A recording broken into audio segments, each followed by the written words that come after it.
Hello बच्चों, let's read this question and the question says that if m and n are positive integers more than or equal to 2, m greater than n, then mn factorial is divisible by. Now let's see the options. Option A, m factorial raised to power n comma n factorial raised to power m and m plus n factorial but not by m minus n factorial.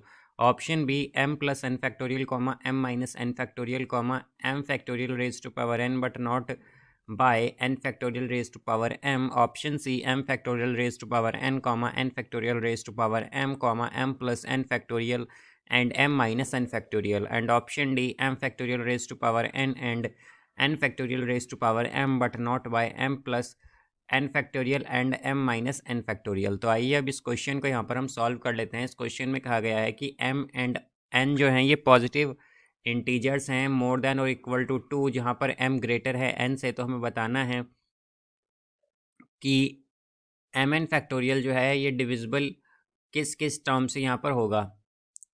तो यहाँ पर हम की concept use करेंगे, concept that p factorial is equal to p into p minus 1 into p minus 2 into p minus 3 up to 1। तो यहाँ से हम अगर देखें तो हमारे पास क्या आएगा, हमें कहा गया है कि mn फैक्टोरियल के लिए हमें बताना है कि डिविजिबल किस किस टर्म से होगा। तो mn फैक्टोरियल का मतलब क्या है, बेसिकली mn फैक्टोरियल को हम लिख सकते हैं यहाँ पर इस तरह से कि mn into mn minus 1 into mn minus 2 up to mn minus n up to mn minus m और फिर आ जाएगा यहाँ पर 1। तो यहाँ से अगर हम देखें तो हम मान लेते हैं कि लेट सपोज m क्या है हमारे पास, ये 4 है और n जो है वो 3 है, बिकॉज हमसे क्या कहा गया है कि m ग्रेटर है n से। तो mn फैक्टोरियल क्या होगा, 12 फैक्टोरियल, ये आएगा हमारे पास। क्या होगा इस केस में, mn फैक्टोरियल।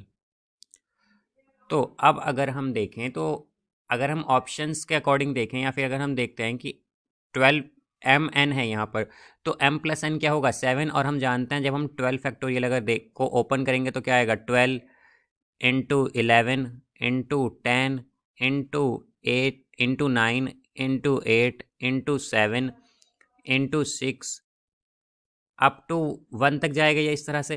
तो हम अगर देखें तो m प्लस n फैक्टोरियल क्या होगा 3 प्लस 4 यानी कि 7 फैक्टोरियल, और हम अगर देखें तो यहाँ पर 7 फैक्टोरियल जो है बेसिकली हमारे पास इसमें आएगा यहाँ पर ये 12 फैक्टोरियल में। तो हम क्या कहेंगे कि mn फैक्टोरियल जो है वो डिविजिबल किससे होगा, m प्लस n फैक्टोरियल से।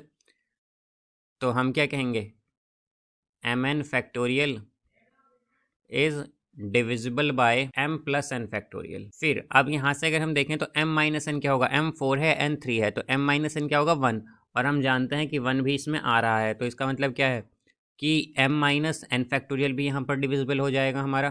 तो हम क्या कहेंगे कि m माइनस n फैक्टोरियल भी यहाँ पर हमारे पास डिविजिबल है।